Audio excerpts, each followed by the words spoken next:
Prezados amigos, estamos aqui para mais uma aula da Faculdade Legale. Meu nome é Rodrigo Capobianco e nós estamos no nosso curso de atuação do advogado na esfera criminal, não é? A atuação da prática no direito penal. E hoje, a prática da advocacia criminal será aqui, no Tribunal do Júri, trazendo algumas regras importantes acerca do que o advogado pode ou não fazer, os seus limites, diante do Tribunal do Júri, essa instituição fantástica chamada Tribunal do Júri. Antes de mais nada, nós devemos lembrar da competência. Quando é que se firma a competência no Tribunal do Júri? Então, segundo a Constituição Federal, o Tribunal do Júri, ele julga os crimes dolosos contra a vida. Os crimes dolosos contra a vida. E os crimes dolosos contra a vida no Código Penal são aqueles que estão dispostos do artigo 121 até o artigo 128. Mais precisamente, o homicídio do 121, a participação em suicídio do artigo 122, o infanticídio do artigo 123 e o aborto, que estão no artigo 124 até o 128, os crimes no 124, 125, 126, mas até o 128 se fala de aborto. Desses crimes que são contra a vida, o único que não é julgado pelo júri é o homicídio culposo. O homicídio culposo, ele é um crime contra a vida, mas ele não é julgado pelo júri, porque o júri julga os crimes dolosos contra a vida. Dolosos contra a vida. Então, o homicídio é o único que pode ser doloso e culposo. Participação em suicídio é sempre dolosa, infanticídio é sempre doloso, e o aborto é sempre doloso também. Aborto culposo é fato atípico, portanto, não é julgado em lugar nenhum. Então, esses são os crimes que são julgados pelo Tribunal do Júri. Vale lembrar que antigamente, antes do Código de Processo Penal, antes da Constituição, nós tínhamos a possibilidade também do júri julgar os crimes contra a economia popular. Então, no Brasil, se julgava pelo júri os crimes dolosos contra a vida e também os crimes contra a economia popular. A economia popular caiu, só os crimes dolosos contra a vida. Mas, a bem da verdade, não são só os crimes dolosos contra a vida. Aqueles que são conexos, aqueles que guardarem uma conexão ou uma continência com um desses crimes aqui dolosos contra a vida, então eles também serão julgados pelo júri. Não é incomum o sujeito matar e ocultar o cadáver. A ocultação de cadáver não é um crime contra a vida, é um crime em desrespeito aos mortos, mas também é julgado pelo júri em razão da conexão que se estabelece.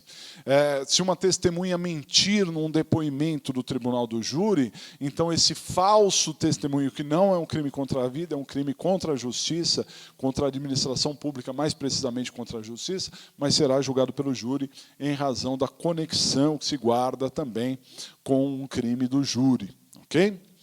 Agora, vale lembrar que a Constituição Federal, ela trouxe algumas competências pela prerrogativa da função. Então, algumas pessoas, elas devem ser julgadas por um foro privilegiado. Por exemplo, um juiz, ele é julgado pelo Tribunal de Justiça, um desembargador pelo STJ, não é? Um ministro do STJ no STF, e deputados, senadores, promotores de justiça, procuradores, presidente, ministro, e tantas outras pessoas também têm prerrogativa da função e devem ser julgados pela prerrogativa da função em foro privilegiado. Dessa maneira, a competência prevista na Constituição Federal prevalece sobre o júri. Cuidado, hein? Então, por exemplo, um promotor de justiça que tem competência na Constituição Federal, se esse promotor matar alguém, ele não é julgado pelo júri, ele é julgado pelo Tribunal de Justiça. Não é? Mesma coisa o desembargador, o ministro, o deputado, o senador, da forma com que eu contei para os senhores. Entretanto, há uma súmula interessante, que é o verbete 721 da súmula do Supremo, que diz, olha só que interessante, a competência constitucional do tribunal do júri prevalece sobre o foro de prerrogativa da função, prevalece sobre a prerrogativa da função, estabelecida exclusivamente pela Constituição estadual. Então, cuidado, se a Constituição Federal prever ali a prerrogativa da função, ela prevalece sobre o júri. Mas se quem previu a competência pela prerrogativa da função foi exclusivamente a Constituição estadual, aí, nesse caso, o júri prevalece. O júri prevalece sobre a prerrogativa da função prevista na Constituição estadual. Muito bem, um panorama básico acerca desses crimes contra a vida. O homicídio é eliminar a vida humana, não é? A vida extrauterina. A vida extrauterina. Então, quando uma pessoa mata a outra, ela está praticando o homicídio, e é a vida extrauterina. A vida extrauterina que começa com o rompimento da bolsa, do saco amniótico, e vai até a morte encefálica. Não é? Muito bem. O homicídio pode ser considerado um crime hediondo ou não. O homicídio será considerado um crime hediondo se ele for um homicídio simples, prática de grupo de extermínio, ou se ele for um homicídio qualificado. Inclusive, há uma nova qualificadora que não existia até alguns tempos atrás, que é a qualificadora do inciso 6º do parágrafo 2º, que é o feminicídio. Né? Feminicídio acaba sendo mais uma qualificadora, inclusive alterou a própria lei dos crimes hediondos, porque o feminicídio, também por ser homicídio qualificado, é um crime hediondo também. Muito bem. O segundo crime contra a vida, doloso contra a vida, é a participação em suicídio. Nesse caso, o agente ele não tira a vida do outro. Ele faz com que o outro tire a sua própria vida. Né? A participação em suicídio ela se dá de 3 maneiras. Através do auxílio, que é um meio material, meio mecânico, fornecer a arma, fornecer o veneno para a pessoa se matar. Através, segundo, do induzimento, que é criar uma ideia que o suicida não tinha, então ele acaba sendo induzido a se matar, e a instigação, que é exatamente aumentar uma ideia que o suicida já tinha, colocar lenha na fogueira, seria essa a ideia. Muito bem. Agora, cuidado, porque se o suicida ele for um vulnerável, e quem é o vulnerável? É o menor de 14 anos, o doente mental não importa a idade, ou aquele que não pode oferecer resistência, também não importa a idade, porque está bêbado, drogado, o que o valha. Então, se a pessoa induziu, instigou ou auxiliou um vulnerável a se matar, ela responde por homicídio, hein?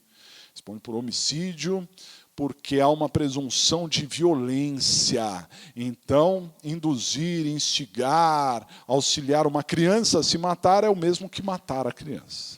Ok? Homicídio. O terceiro crime contra a vida, doloso contra a vida, é o infanticídio, em que nós temos o infanticídio como um crime bipróprio, porque ele é próprio na autoria e ele é próprio também no sujeito passivo, na vítima. Então, o autor, que é o sujeito ativo, tem que ser a mãe em estado puerperal, a mãe que está em estado puerperal, ela pratica o infanticídio. E quem é que é a vítima, o sujeito passivo? É o nascente ou o neonato, aquele que está nascendo, aquele que acabou de nascer, esse é a vítima do infanticídio. Então, quando a mãe, em estado puerperal, porque se ela não estiver em estado puerperal, é homicídio. Quando a mãe, em estado puerperal, mata o seu filho nascente ou neonato, ela responde por infanticídio. E o último crime contra a vida é o aborto. Então, nós temos 3 espécies de aborto, que é o autoaborto, a gestante que pratica aborto em si mesma, não é? Então, pune a gestante gestante, artigo 124, o aborto provocado por terceiro sem o consentimento da gestante, então aí pune aquele que forçou o aborto, não é? Então é o crime mais grave, não há defensores no mundo, porque muitas pessoas defendem o direito da mulher de abortar, mas nunca houve nenhum defensor para que um terceiro force a mulher a abortar, né? Então o aborto provocado por terceiro sem o consentimento da gestante é grave, do artigo 125, e no artigo 126, o aborto provocado por terceiro com o consentimento da gestante, então a gestante contrata um médico, a gestante responde pelo 124, o médico responde pelo 126. São todos esses crimes contra a vida dolosos e vão para o júri, ok? Muito bem, dado esse pequeno introito, nós vamos lembrar agora do rito do júri, para sabermos a atuação do advogado no júri, né? Então, o rito do júri, ele é chamado de bifásico ou escalonado. Por que o rito do júri ele é bifásico ou escalonado? Porque ele é dividido em duas fases. Nós temos o juízo de acusação, que é a primeira fase, e o juízo da causa, que é a segunda fase. Perceba que a primeira fase, vamos falar dela, é muito parecida com o rito ordinário. Então, a primeira fase do júri é parecidíssima com o rito ordinário, salvo determinados detalhes, mas ela é muito parecida com o rito ordinário. Não é? O que realmente diferencia o tribunal do júri de qualquer outro procedimento, que o torna muito diferenciado, é a segunda fase. A segunda fase é diferente de tudo, que é o julgamento em plenário, com jurados, com as formalidades necessárias da segunda fase do tribunal do júri, né? Então, um procedimento bifásico ou escalonado. Na primeira fase, o que nós dissemos, é o chamado juízo de acusação, ou em latim, iudicio accusationis. E na segunda fase é o juízo da causa, também chamado de iudicio causi, né? São as duas fases distintas, por isso ele é bifásico ou escalonado. Muito bem. Qual seria a sequência dos atos da primeira fase? O que nós encontramos na primeira fase do júri? O que você, advogado, quando pegar um processo do júri, enfrentará, não é? Então, vamos para a sequência. A sequência é a seguinte, ó. Nós teremos o oferecimento da denúncia ou da queixa. Não é?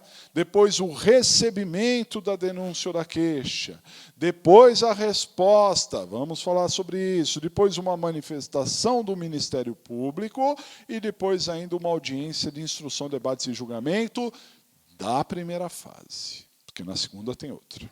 Tudo bem? Falando um pouquinho mais de cada uma dessas aqui. Oferecimento, uma peça de acusação. Então, geralmente, nos casos do júri, a ação é pública, portanto, nós temos ali uma denúncia. Mas vale lembrar que se o promotor perder o prazo para a denúncia, surge a possibilidade de uma queixa subsidiária, surge a possibilidade daquela ação que era pública se tornar uma ação privada. Por isso, não se descarta a possibilidade de uma queixa. Na ampla maioria dos casos é denúncia, mas é possível a queixa também, né? Então, é uma petição inicial,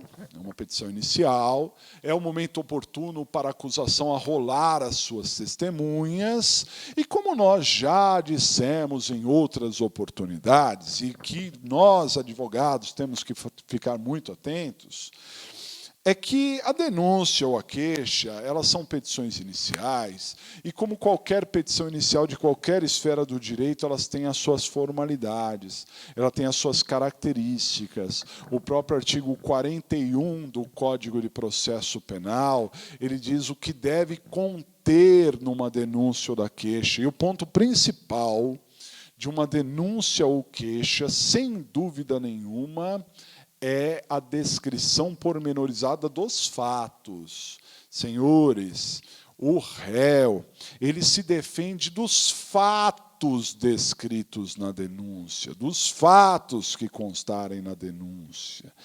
Então, se a denúncia for vaga, imprecisa, não descrever os fatos adequadamente, essa denúncia padece de nulidade, não é? Por isso, nós, advogados, devemos fazer uma avaliação importante da denúncia. Eu já vi casos, porque eu fui escrevente do Tribunal do Júri na época de faculdade. Hoje eu tenho mais de 20 anos de advocacia, inclusive com uma militância no Tribunal do Júri, que sempre foi um interesse muito grande meu, não é? Até porque, aos 18 para 19 anos, eu trabalhava na vara do júri, e então eu pude ver grandes juízes, grandes promotores e grandes advogados fazendo ali o júri, primeira e segunda fase, pude ser contaminado por essa atmosfera do Tribunal do Júri, e eu já vi casos, né, ainda na época em que eu era escrevente, em que o réu foi levado a julgamento no plenário do júri, segunda fase, foi condenado pelo corpo de jurados, só que o advogado apelou, e na apelação alegou uma nulidade da denúncia, começo da primeira fase, e alegando mais ou menos isso que eu estou explicando para os senhores, e o Tribunal de Justiça, segunda instância, anulou o processo começou de novo, só que na hora de instruir, cadê as testemunhas? Sumiram, uma morreu, outra sumiu, não sei o quê, não tinha provas. O réu, nesse segundo processo, eis que o primeiro foi totalmente anulado, foi impronunciado. Impronunciado. Quer dizer, nem segunda fase teve, porque faltou prova ali, né? Então, olha a importância de se entender bem como uma denúncia ou queixa deve ser feita, porque você pode realmente mudar a história do réu, como foi esse caso que eu estou mencionando para os senhores, né? Então, cuidado com denúncia ou queixa. Guardem isso, é uma nulidade absoluta quando ela existir, você pode alegar a qualquer momento, como esse advogado que eu acabei de citar, ele alegou. Na sequência, nós temos o recebimento da denúncia ou da queixa. O recebimento da denúncia ou da queixa é um ato do juiz. Quando o juiz recebe a denúncia ou queixa, ele aceita o processo. É a partir daí que nós temos tecnicamente um processo. Eis que o juiz aceitou a denúncia ou a queixa, não é? Agora, se o juiz ficar na dúvida entre receber ou não a denúncia ou queixa, ele deve receber, porque aqui o indúbio é pró societá, não é pró réu, é pró societá, e como a dúvida padece em favor da sociedade, o juiz deve receber. E é exatamente por isso que ele não precisa fundamentar, né? Porque ele só precisa fundamentar mesmo se ele rejeitar. Se o juiz rejeitar a denúncia ou queixa, aí ele pode fundamentar, deve fundamentar, e da decisão que rejeita a denúncia ou queixa cabe recurso em sentido estrito, reze. Já a decisão que recebe não cabe recurso. Pode caber um habeas corpus para trancar a ação penal, mas recurso não, né? Muito bem. No momento que o juiz recebe a denúncia ou queixa, ele resolve algumas questões incidentais, porque muitas vezes o promotor, na sua cota, quando ele oferece denúncia, ele escreve lá: ofereço denúncia em separado, 2, 3, 4 laudas. Requeiro que venha a folha de antecedentes, requeiro que seja oficiado para não sei quem, requeiro a prisão preventiva do réu, porque ele é perigoso, porque não sei o quê. Então, ele pode requerer um monte de coisa. Desses requerimentos, o juiz vai dar um despacho, dizendo assim: receba a denúncia, cite-se, porque ele manda citar também, que é o próximo ato, né? Cite-se o réu, para apresentar a resposta, tudo mais. Oficie-se para o IIRGD, aqui em São Paulo, esse é o instituto, estamos falando essa aula aqui em São Paulo, né, que é a sede do Legale, então estamos em São Paulo. Aqui em São Paulo tem um instituto que que acaba emitindo as folhas de antecedentes, né, que chama IIRGD. Então, oficie-se ao IIRGD para que venha a folha de antecedentes, determina a prisão por isso ou por aquilo, não é caso de decretar a prisão, enfim, ele decide lá, no recebimento da denúncia ou queixa, é que ele decide essas questões incidentais. Como eu disse, ele determina a citação. Então, o próximo ato é que o réu deverá ser citado. Então, nós temos ali, na sequência, a citação.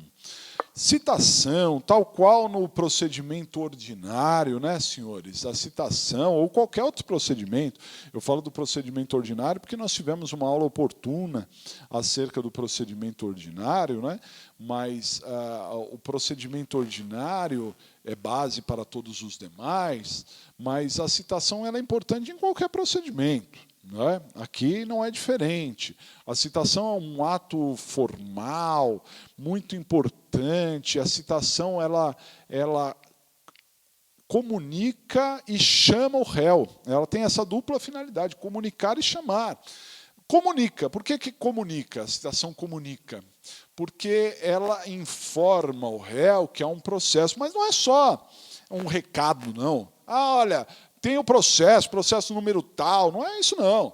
Ela informa com qualidade, ela fala assim, ó, tem um processo, o processo está tratando disso, daquilo, você está sendo acusado disso, daquilo, né? E aí dá todo o panorama, porque o réu está sendo comunicado, é um comunicado oficial. Então, essa comunicação tem que ser feita com qualidade, para que o réu tenha condições de se defender. Né? E, além de comunicar, tem que chamar o réu para se defender. Fala assim, ó, e, além disso, você vai poder oferecer resposta, e pode contratar advogado, e se não contratar, o Estado nomeia um para você, e você pode arrolar testemunhas, porque terá audiência, e você deve comparecer ao fórum, porque senão você pode ser decretado sua revelia, você pode até ser preso. Tudo isso são detalhes importantes para comunicar e chamar o réu para se defender. O Código de Processo fala de requisitos intrínsecos, que são aqueles no próprio corpo do mandado de citação, da precatória, da rogatória, do edital, sei lá, no corpo devem constar alguns detalhes, e além desses detalhes, tem os requisitos ditos extrínsecos, que dizem respeito aos próprios atos, às próprias atitudes que o funcionário responsável pela citação deve tomar, né? Então, esse funcionário ele deve tomar essas atitudes ali também. Muito bem. Olha só, feita a citação, e se tiver algum erro na citação, é nulidade absoluta, hein?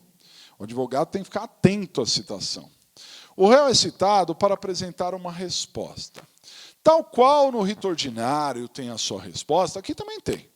Aqui também nós temos a resposta. Né? Só que, diferentemente do artigo 396, 396-A, que é a resposta do rito ordinário, aqui nós temos um artigo próprio, que é o artigo 406, para tratar desse assunto da possibilidade da resposta. Né? Mas o que pode ser alegado na resposta? Tudo. Tudo, senhores. Podem ser alegados questões de mérito, podem ser alegadas nulidades, podem ser alegadas exceções. Né?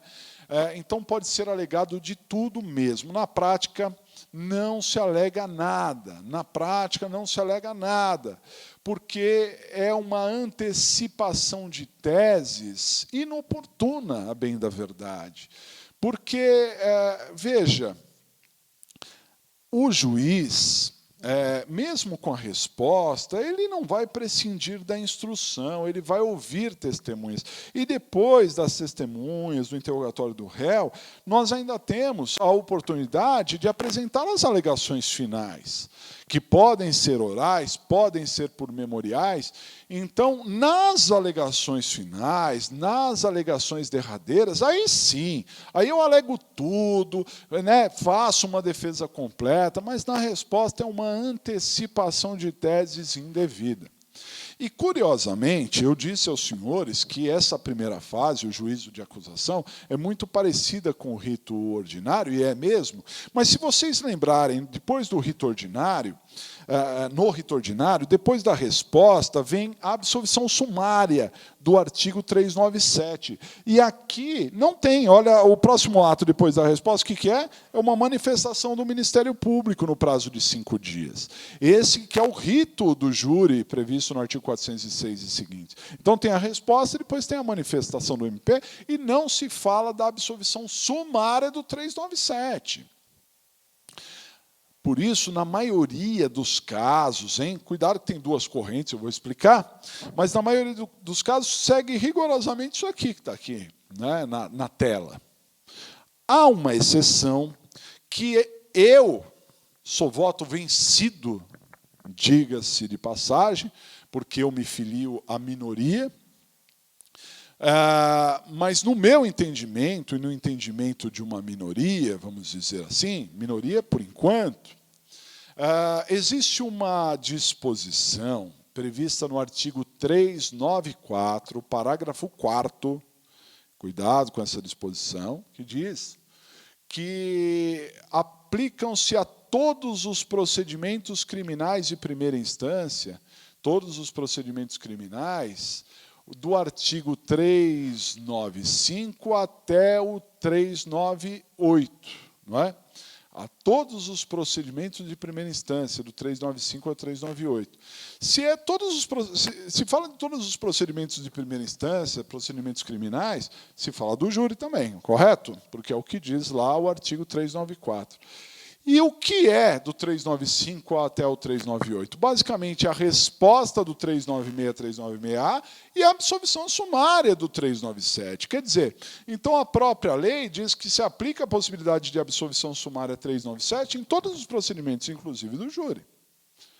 Por isso, eu e uma minoria entendemos que depois da resposta e manifestação do Ministério Público, o juiz deve decidir se absolve sumariamente ou não no 397. Eu não estou falando da absolvição sumária do júri do 415, já vou chegar lá.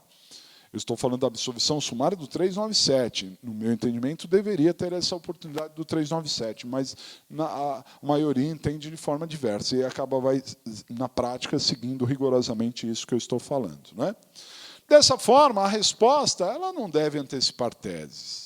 A resposta ela serve muito bem para rolar testemunhas, requerer diligências, juntar documentos.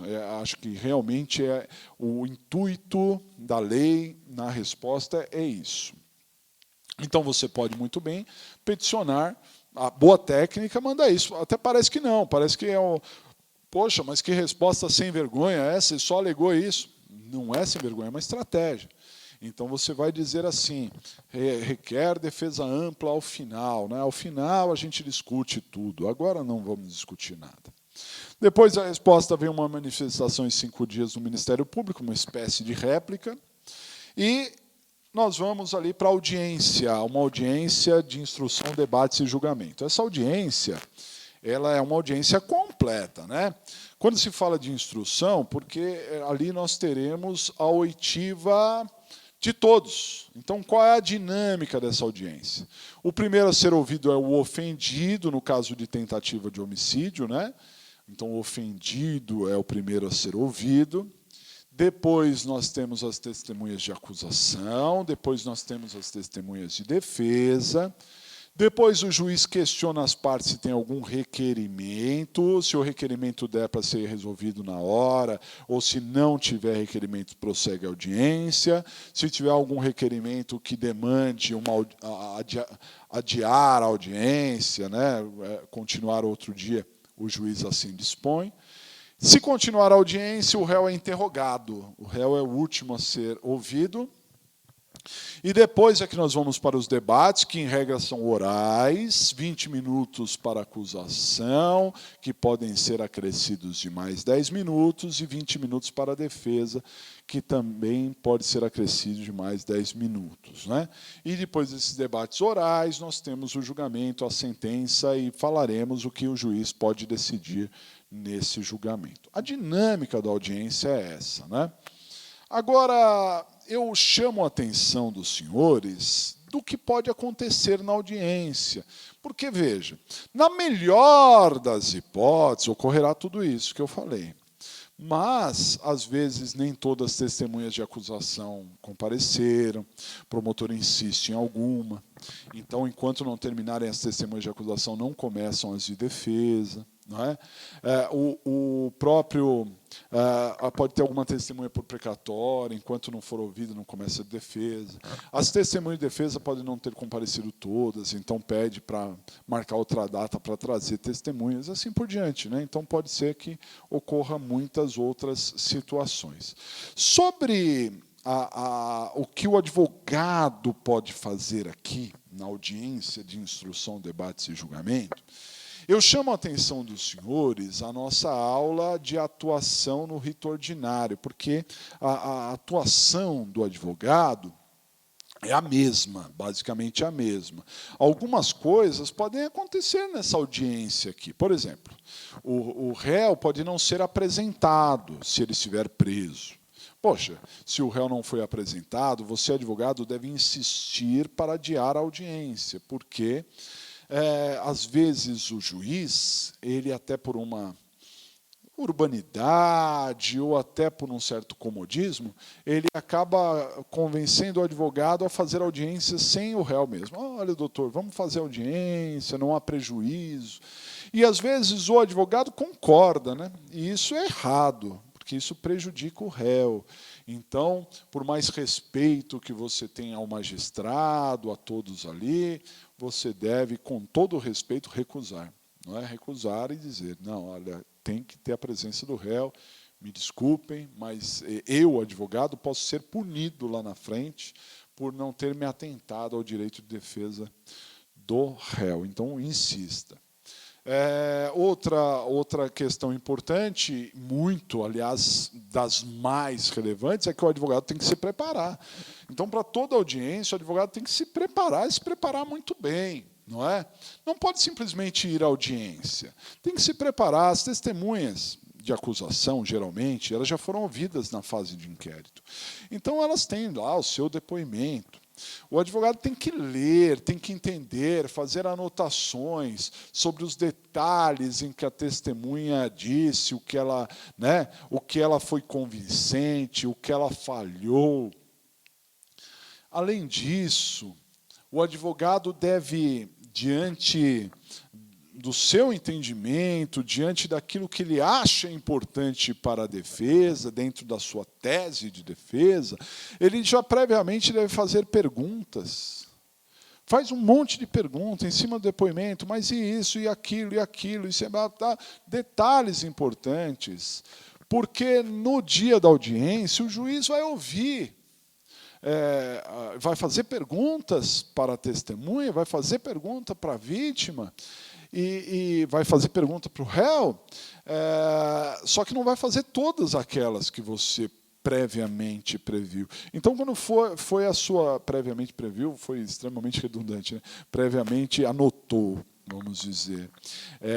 Então, você, no momento oportuno, quando for franqueada a palavra para você, aquelas que o juiz já perguntou, você ticou. Mas aquelas que ele não perguntou, você pode pedir o esclarecimento. Isso está preparado, né? Não pode o advogado fazer pergunta na hora, ficar imaginando. Até uma outra pergunta, a intuição, a forma com que a testemunha não deixou claro, pode acontecer, né? Mas você tem que estar preparado. E, além disso, você precisa conhecer o juiz, precisa conhecer o promotor. De preferência, algum tempo antes, algumas semanas, vá ao fórum, assista ali uma audiência, veja como se comporta o juiz na primeira, na segunda fase. A gente falando de júri, ele vai presidir plenários, assista um plenário, veja o comportamento do juiz, veja se ele é uma pessoa calma, se ele é meio estressado, se ele deixa as partes se manifestarem, se ele indefere perguntas. Previamente, já vá sabendo o que vai acontecer. Isso é o melhor ponto, é o melhor que você deve fazer para poder ter uma defesa de qualidade no momento da audiência. Sabe por quê, senhores? porque o advogado ele ganha e perde muitos casos em audiência, hein? Parece que não, parece que a história já está contada, mas muitas vezes uma testemunha, um detalhe, às vezes é uma testemunha que num primeiro momento você olha e ela parece secundária, ela não parece aquela testemunha mais relevante, às vezes ela é extremamente importante, extremamente relevante, e você pode absolver ou condenar o seu cliente ali. Então, fiquem atentos, porque isso é o exercício da defesa, é o que nós temos pregado durante esses anos todos, né? Outro detalhe é que o procedimento do júri, ele não prevê memoriais. Ele não prevê memoriais. Então, se você for para o Código de Processo, ele diz lá que as alegações finais serão orais, não é? Agora eu pergunto, é possível memoriais no júri? Sim. Por quê? Porque o Código de Processo, no artigo 394, parágrafo 5º, ele diz que aplicam-se subsidiariamente aos procedimentos sumaríssimo, sumário e especial, dentre os especiais do júri, as regras do procedimento ordinário. Então, os memoriais, as alegações finais escritas, elas estão previstas no ordinário, não estão no júri. Então, toda vez que a lei for lacunosa, que é o caso aqui, ela teve uma lacuna, ela não falou ali sobre o que deveria falar, então o juiz vai utilizar a regra da onde? Vai utilizar a regra do ordinário. Por isso, não é incomum que, no caso de complexidade, muitos réus, muitas testemunhas, o juiz determine memoriais, dizendo que encerra a instrução, o Ministério Público em 5 dias se manifesta, depois a defesa é intimada para em 5 dias se manifestar.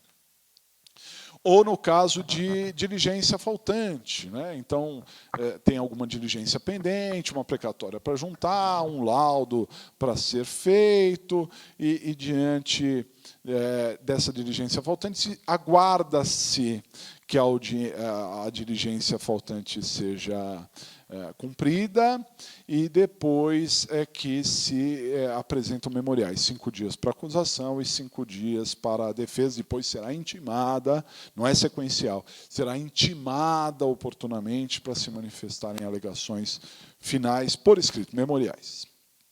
Muito bem.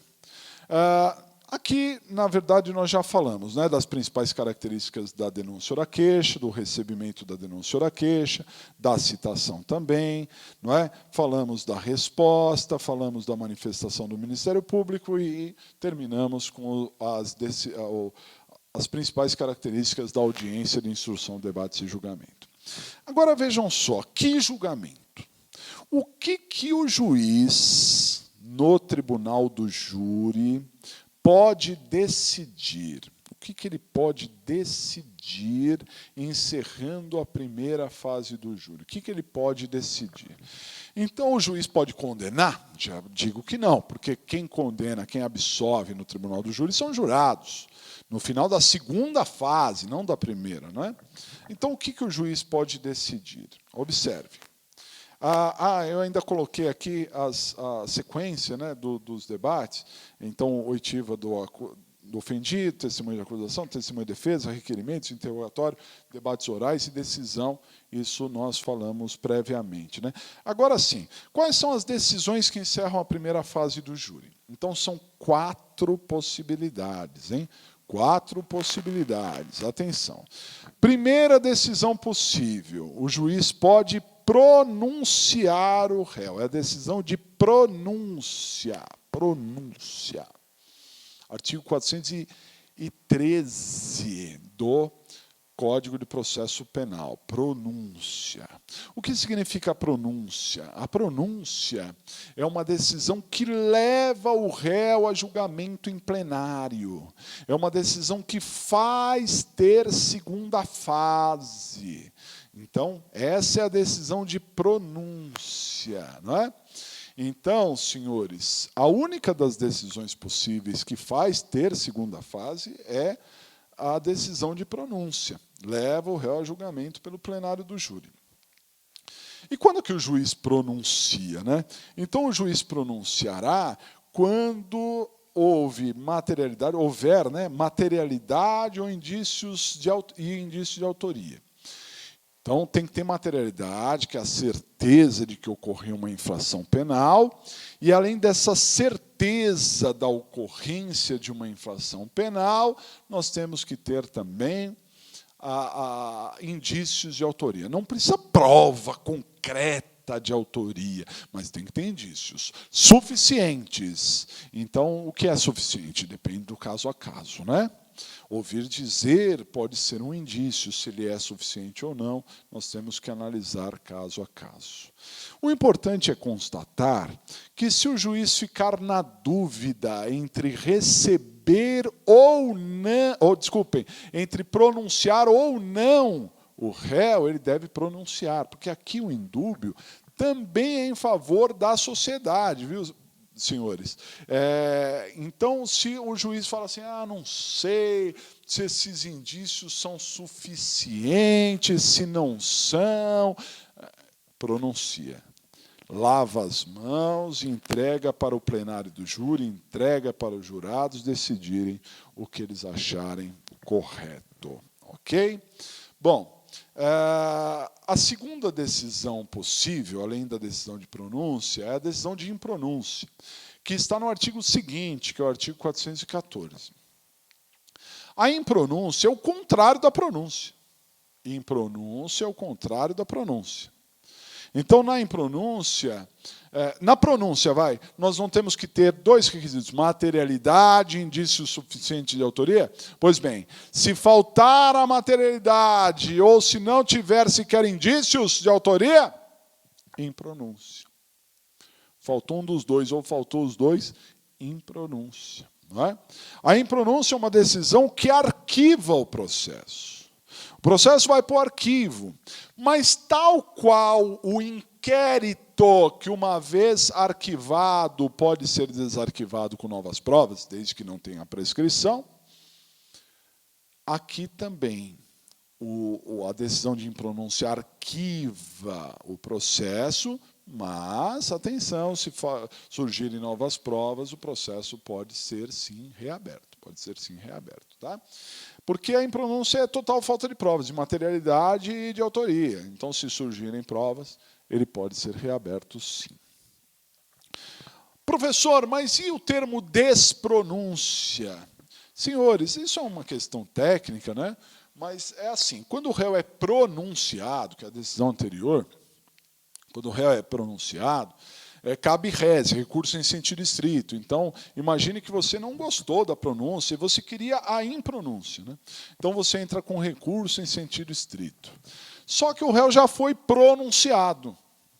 Como ele já foi pronunciado, nós precisamos tirar essa pronúncia do réu, tirar a pronúncia. Então, ele foi pronunciado, nós vamos tirar a pronúncia do réu. Por isso que nós alegamos que o réu deva ser despronunciado, tire a pronúncia, né? Então, basicamente, a despronúncia seria o mesmo que impronúncia, só que é uma impronúncia depois da pronúncia. Vou entender direito. Se você está em memoriais, você pede a impronúncia, porque ele não foi nem pronunciado, nem impronunciado, então você diz impronúncia. Agora, se ele já foi pronunciado, você pede para que ele seja despronunciado. Seria isso, em recurso. Ok? Então, conforme nós dissemos, a impronúncia arquiva o processo, mas ele pode ser reaberto com novas provas. A outra decisão está no artigo 419, que é a desclassificação. Quando é que o juiz desclassifica? Quando ele concluir que aquele crime não é doloso contra a vida. Então, o promotor ofereceu a denúncia inicialmente, dizendo que era um homicídio doloso.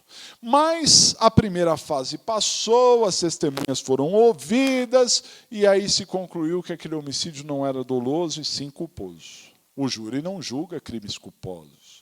Então, é caso de desclassificação. Ou então, se provou que aquilo não foi um homicídio, e sim um latrocínio. Latrocínio não é um crime contra a vida, latrocínio é um crime contra o patrimônio. Mas espera aí, professor, o latrocínio tem morte, mas não é porque tem morte que é um crime contra a vida. O latrocínio tem morte, a lesão corporal pode ter seguida de morte, o incêndio pode ter morte, o estupro pode ter morte. São crimes agravados pelo resultado. Mas cada um no seu lugar. Lesão corporal seguida de morte é um crime contra a integridade corporal. Latrocínio é um crime contra o patrimônio. Estupro seguido de morte é um crime contra a dignidade sexual. Incêndio seguido de morte é um crime contra a incolumidade pública. Não são crimes contra a vida. Então, se o juiz concluir que, em vez de homicídio, era latrocínio ou era lesão corporal seguida de morte, é caso de desclassificação. Na prática, é como se fosse uma mutatio libelli do artigo 384 do CPP, né? Uma mutatio libelli, em que nós vamos mudar ali a acusação muda. Ele estava sendo acusado de um crime, passa a ser acusado de outro. Ele estava sendo acusado de um crime no júri, ele vai ser acusado de um crime lá na vara criminal, e aí ele deve oferecer defesa lá na vara criminal. Sai do júri e vai para a vara criminal. Ok? Então, é exatamente isso que acabamos de falar. Na desclassificação, o juiz encaminha os autos ao juízo singular, onde o réu terá nova oportunidade de defesa. Ok? Muito bem. Na sequência, nós temos a quarta e última possibilidade de decisão encerrando a primeira fase. Então, a primeira foi a pronúncia, depois a impronúncia, a desclassificação, e nós temos, por último aqui, a absolvição sumária, do artigo 415. Diz aqui o nosso texto: por disposição expressa da Constituição Federal, no júri, quem condena e quem absolve são os jurados. Então, é o tribunal do povo. O juiz ele não condena nem absolve, ok? Então, o juiz nunca, ele sozinho, vai absolver no artigo 386 ou condenar no artigo 387. Não. Quem condena ou absolve são os jurados. Mas a lei permite que o juiz antecipe uma absolvição. É uma absolvição antecipada, porque a absolvição, então, ela deve ocorrer no final da segunda fase, mas é possível que essa absolvição seja antecipada para a primeira fase, sumariando o processo, reduzindo o processo, por isso que se chama de absolvição sumária, né? É o que nós estamos dizendo aqui, artigo 415.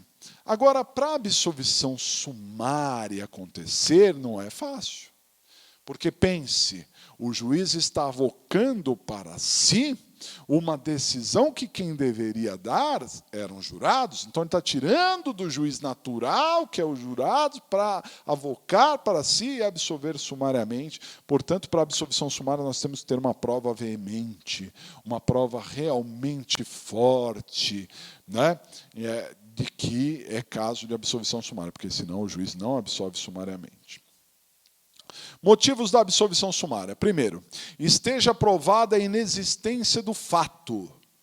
Então, se comprovou que o fato não aconteceu. Por exemplo, o réu está sendo acusado de ter atentado contra a vida de alguém, só que esse fato não aconteceu, foi uma invenção, a vítima criou isso daí, sei lá, né? Então ficou provado, não é dúvida, é certeza, ficou provado que o fato não existiu, não aconteceu nada, absolvição sumária.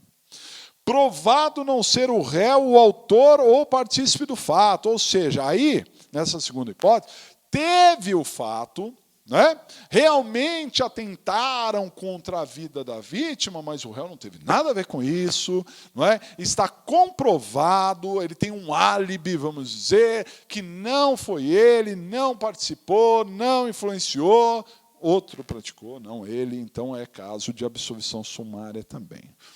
Terceiro, se o fato não constituir infração penal, por exemplo, for um fato atípico. Um exemplo claro, a mulher está sendo acusada de aborto, Ok? Mas ficou provado na primeira etapa, na primeira fase do tribunal do júri, que realmente houve um aborto, mas esse aborto foi culposo. E nós vimos que o aborto, para ser crime, precisa ser doloso. Aborto culposo não é crime, aborto culposo é fato atípico. Então ficou provado que o fato não constitui infração. Não constitui infração penal, é caso de absolvição sumária. E também se absolve sumariamente quando nós tivermos uma causa clara, atenção, de excludente de ilicitude, por exemplo, estado de necessidade, legítima defesa, etc., ou excludente de culpabilidade. Ok? Dentre elas, por exemplo, a questão da inimputabilidade do réu, né? Ter doença, ou coação, ou erro, etc. Né? Agora, cuidado, tem uma ressalva da lei. A inimputabilidade, a doença mental, ela pode ser alegada aqui? O juiz pode absolver sumariamente pela doença mental? Pode, desde que essa seja a única tese da defesa. Então, a inimputabilidade ela só será admitida se for a única tese da defesa.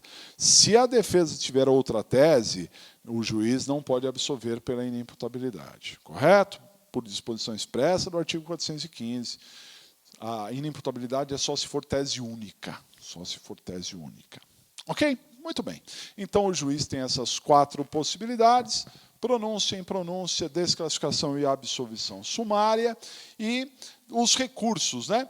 Da decisão de pronúncia e da decisão de desclassificação, cabe rese, artigo 581, e da decisão de absolvição sumária e de impronúncia, cabe apelação, nos termos do artigo 416.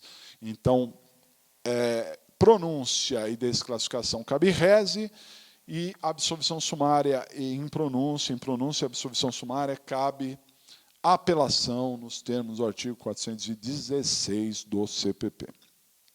Ok? Muito bem. Uma vez que transitar em julgado a decisão de pronúncia, a lei fala em preclusão, uma vez que, né, ocorrer a preclusão da decisão de pronúncia, trânsito em julgado da decisão de pronúncia, começa-se a segunda fase do júri, que é chamado de juízo da causa. Aí sim, a segunda fase é a fase de plenário. Essa segunda fase ela é bastante curta, bastante fácil de entender, não é? Porque nós teremos, olha só, uma manifestação da acusação. Antigamente se falava em libelo, com uma formalidade. Hoje não tem mais isso, hein? É uma simples manifestação no prazo de 5 dias da acusação.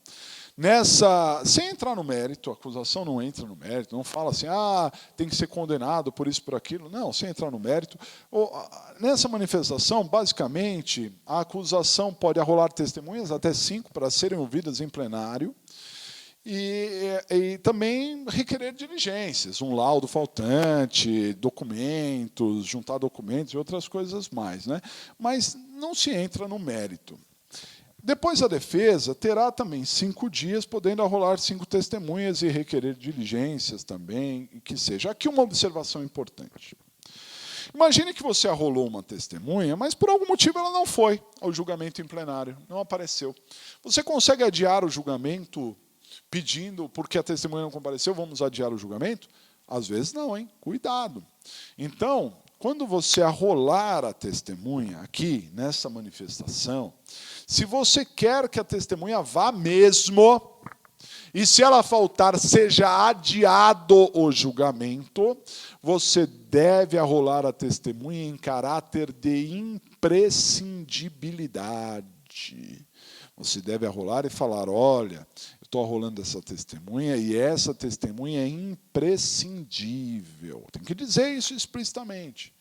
Porque você está alertando o juiz, olha, traga a testemunha, seu juiz. Ela é importante para mim, porque se ela não comparecer, eu não concordo com o julgamento. Aí, se você arrolou a testemunha em caráter de imprescindibilidade, ela não compareceu, o juiz nem começa o plenário, não é? Já adia para uma outra data lá, pronto, e vai atrás da testemunha. Agora, se simplesmente você arrolou, ela não compareceu, o julgamento ocorrerá sem a testemunha, perdeu a chance. Ok? Então, é importante esse detalhe. Uma vez que a acusação já se manifestou, a defesa já se manifestou, o juiz faz o saneamento do processo. O que é isso? Na verdade, ele vai preparar o processo para o julgamento no plenário. Se a acusação requereu alguma coisa, ele decide se concede ou não, vai atrás. A defesa pediu alguma coisa, o juiz vai atrás, tal, pede cópia, a pessoa prepara tudo. Uma vez que tiver saneado o processo, tudo resolvido, todas as questões incidentais prontinhas, ele marca o julgamento em plenário. Ok? Marca uma data para o plenário. E aí nós vamos para o plenário. Chegando no dia do julgamento em plenário, a primeira coisa que se verifica é o quórum, se tem jurados suficientes, porque são 25 jurados que são convocados. 25 jurados. Antigamente eram 21 convocados. Hoje em dia são 25 jurados que são convocados. Agora, senhores, muita atenção. Desses 25 jurados convocados, deve comparecer, no mínimo, 15 jurados. Se comparecer menos que 15 jurados, não tem julgamento. Porque o próprio artigo que fala das nulidades, que é o artigo 564, né, que fala das nulidades, 564, ele fala que tem que ter no mínimo 15 jurados. Se não tiver 15 jurados, não tem julgamento, correto? Agora, é importante entender que não se preocupem com a forma de convocação, porque muitos tribunais do júri têm 2 plenários, principalmente nas grandes cidades, nas grandes capitais, o júri tem 2 plenários. Então, para um plenário, foram convocados 25, para o outro foi convocado 25. Só que compareceu 10 em um, 10 em outro. Né? Aí não daria, mas compareceu 13 em um e 13 em outro. Não deu quórum para nenhum dos dois. Né? Então, o que o juiz faz? Ele junta. Ele pega aqueles 13 que já estão e pega 12 emprestado do outro. Põe 25 lá. Escolhe os 7 jurados. Escolheu os 7 jurados, dos 25, todo mundo que sobrou vai para o outro plenário. E aí faz-se um novo corpo de jurados com o número mínimo, né? Porque vai ter um número suficiente lá. Dos 25 tirou 7, sobrou 18, vai tudo para lá, deu quórum também. Então, num primeiro momento, se você tinha 2 plenários e os 2 não tinham quórum, junta os jurados para dar um número mínimo e depois os jurados descartados de um plenário vai para o outro. Não tem problema nenhum, não tem erro nenhum aí, não tem nenhum tipo de nulidade. Por quê? Porque o importante é que na hora de fazer o sorteio dos jurados estejam presentes no mínimo 15. Ok? Então, não ligue para a forma de convocação. Às vezes, o jurado sabe o dia que tem que comparecer, às vezes ele é alertado pelo oficial de justiça um dia antes. Então, isso depende de júri para júri. Então, 25 são convocados, 15 devem comparecer no mínimo, e desses que compareceram, 7 farão parte do conselho de sentença. 7 serão sorteados. A cada jurado que vai sendo sorteado, é perguntado primeiro para a defesa e depois para a acusação se aceita aquele jurado. Cada parte pode recusar sem motivo nenhum até 3 jurados. Simplesmente olhou para a cara do jurado e dispensou. Ok?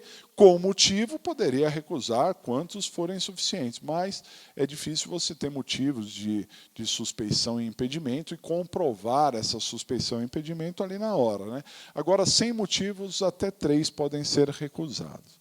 Na verdade, o advogado de defesa, a acusação, recebe a lista dos jurados, com o nome e a profissão. Alguns tribunais do júri colocam outros detalhes sobre o jurado, mas, no mínimo, terá o nome e a profissão. E, através do nome, através da profissão e através da própria apresentação do jurado, nós, advogados e os promotores, acabamos tendo um certo feeling acerca do que esperar daquele jurado, né? Então, só um exemplo banal aqui para os senhores, para entender. Imagine que eu tenho um processo em que eu vou explorar muito a parte técnica, vou explorar muito laudo, será muito importante a prova pericial. Se eu tiver no corpo de jurados um engenheiro, por característica própria, o engenheiro vai gostar de laudo, vai gostar dos dados técnicos. Então, quando eu estiver apurando esses dados técnicos, aquele jurado ele vai prestar mais atenção naquilo que eu estou falando. E ele pode, muito bem, né, se simpatizar com a minha tese, achar que, poxa, que interessante isso, e num raciocínio bastante frio, calculista, como é um engenheiro, ele pode muito bem acatar a sua tese. Ok?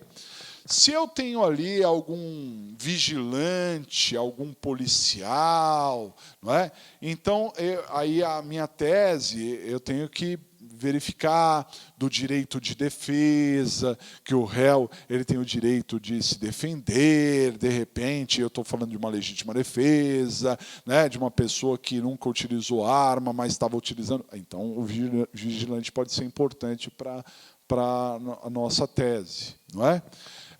Eu sou professor, então, quando eu vou para plenário, eu geralmente prefiro contar com professores, porque, geralmente, eles têm a mesma característica, né?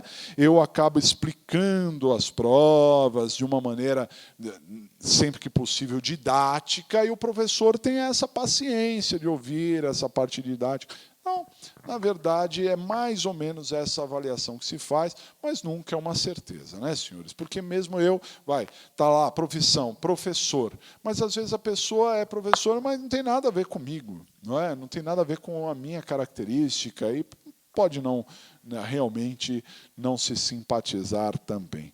É tudo uma questão de feeling, mas tem uma certa técnica na escolha dos jurados, deve-se ter atenção a isso, ok? Bom, uma vez que foram aceitos lá os 7 jurados, eles acabam fazendo parte do conselho de sentença, e aí, efetivamente, começa o julgamento. E o julgamento em plenário, ele tem a mesma dinâmica que aquele julgamento da primeira fase. Lembra que eu falei da primeira fase? Qual era a dinâmica da primeira fase? Vamos lembrar. O primeiro a ser ouvido era a vítima, no caso de tentativa, depois testemunhas de acusação, depois testemunhas de defesa, depois nós tínhamos os requerimentos, depois tinha o interrogatório do réu, debates e julgamento. Mesma coisa aqui. Então, tudo começará com nós começamos com a oitiva da vítima, se ela estiver viva, no caso de tentativa, depois testemunhas de acusação, as que compareceram, pronto, e acabou. Depois as testemunhas de defesa, sem adiar. Depois requerimentos, se quer leitura de peças, se quer a acariação, se quer reconhecimento, né?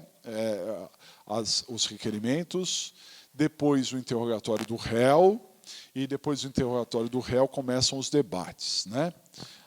O tempo de debate já é diferente. Então, o prazo será, em regra, de 1h30 para a acusação falar. Então, a acusação tem até 1h30 para falar. Depois, a defesa terá até 1h30, não significa que vai utilizar todo esse tempo. Depois, a acusação é questionada se quer ir à réplica.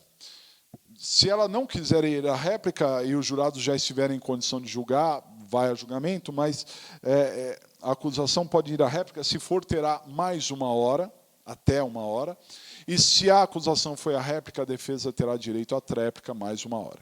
Então, os prazos são esses, 1h30, 1h30, 1 hora e 1 hora. Agora, se tiver mais de um réu, mais de um réu, né? Isso é para um réu só. Agora, se tiver mais de um réu, nós teremos 1 hora a mais, não para cada réu, 1 hora a mais para cada parte. Então, se tiver 2 ou mais réus, a acusação terá 2 horas e meia. 2 ou mais réus, a defesa terá 2 horas e meia para defender todo mundo. Aí, se tiver mais de um advogado, tem que dividir.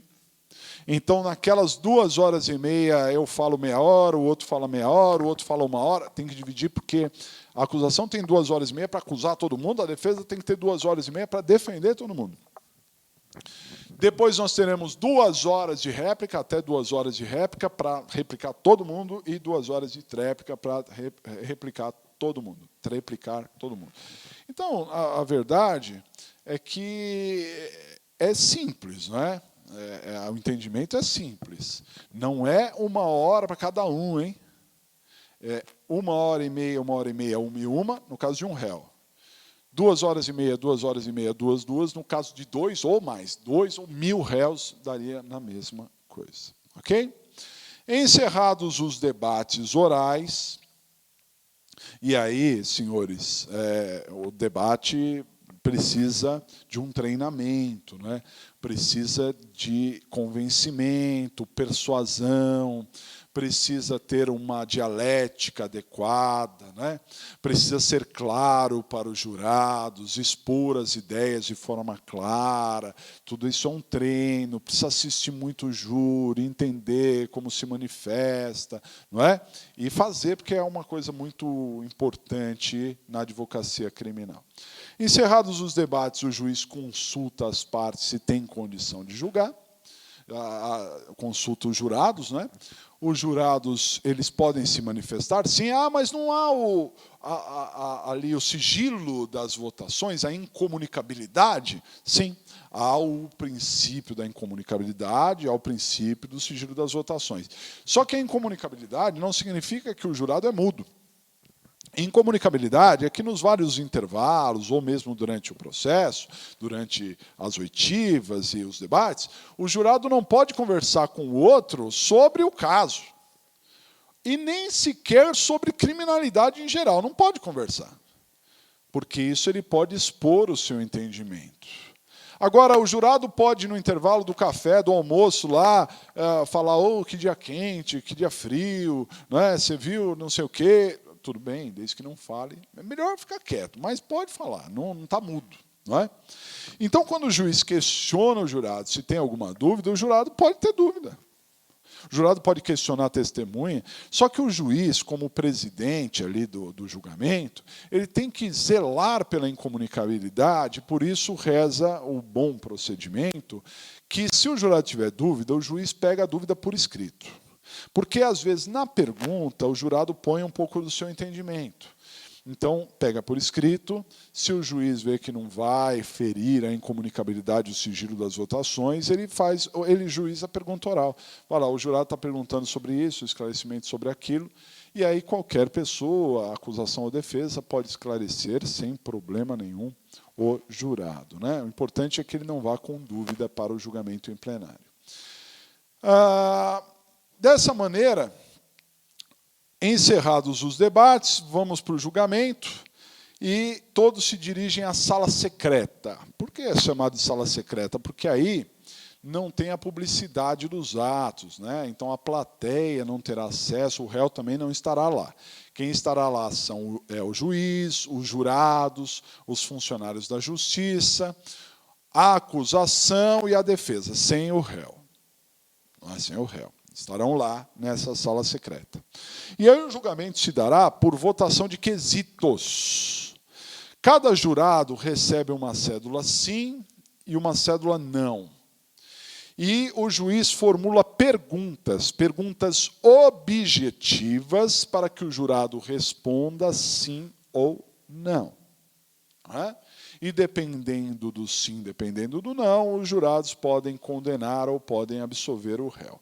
Os quesitos, eles seguem essa ordem. Os quesitos, primeiro, tem que falar de materialidade, depois tem que falar de autoria. Se os jurados negarem materialidade ou autoria, o réu já está absolvido. Agora, se os jurados disserem sim para a materialidade e sim para a autoria, o réu está condenado? Não. Ah, mas teve crime e ele foi autor, mas não está condenado. Aí cabe ao juiz fazer uma terceira pergunta, se o jurado, por algum motivo, absolve o réu. Às vezes por uma legítima defesa, por uma doença mental e outros fatores, né?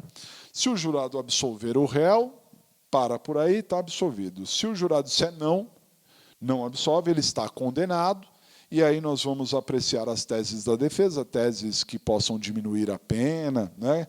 Por exemplo, uma violenta emoção e outros casos, e as teses da acusação, qualificadoras, causas de aumento e tudo mais, né? Essa é a sequência dos quesitos. Se tiver mais de um réu, tem que fazer uma sequência para cada réu, porque pode um réu ser condenado, o outro ser absolvido, né?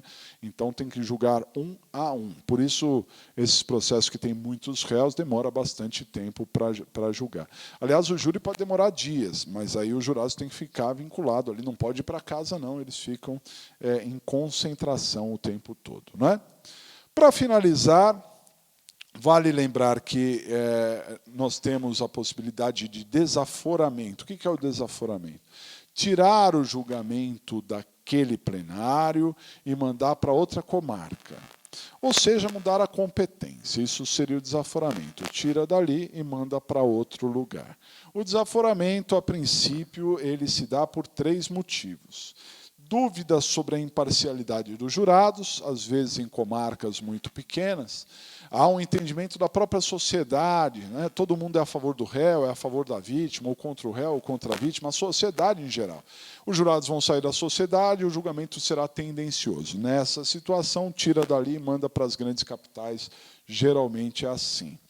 Se tiver risco pessoal do réu, às vezes a comarca não oferece segurança para o réu, e também se houver uma demora excessiva para o julgamento. Se tiver uma demora excessiva, também se julga em outra comarca. Ok? Quem decide sobre o desaforamento é o Tribunal de Justiça, a segunda instância, portanto, e sempre que houver desaforamento, a defesa tem que ser consultada sob pena de nulidade, sempre a defesa se manifesta sobre a possibilidade de desaforamento. Ok? Bom, então com isso nós vamos encerrando aqui a nossa aula sobre Tribunal do Júri, sobre a atuação do advogado no júri, dando todo um panorama, o que o advogado pode ou não fazer, não é? Nós queremos dizer para os senhores que nós temos o nosso blog. Lá no nosso blog você tem acesso a várias manifestações, né? A alguns textos, vídeos e até mesmo um e-mail que você pode mandar com as suas dúvidas, sobre as suas expectativas, e aí nós possamos passar para os senhores. O blog é www.professorcapobianco.com.br, tudo por extenso, professorcapobianco.com.br, e o contato é contato@professorcapobianco.com.br. Fica aqui o meu abraço e até uma próxima oportunidade.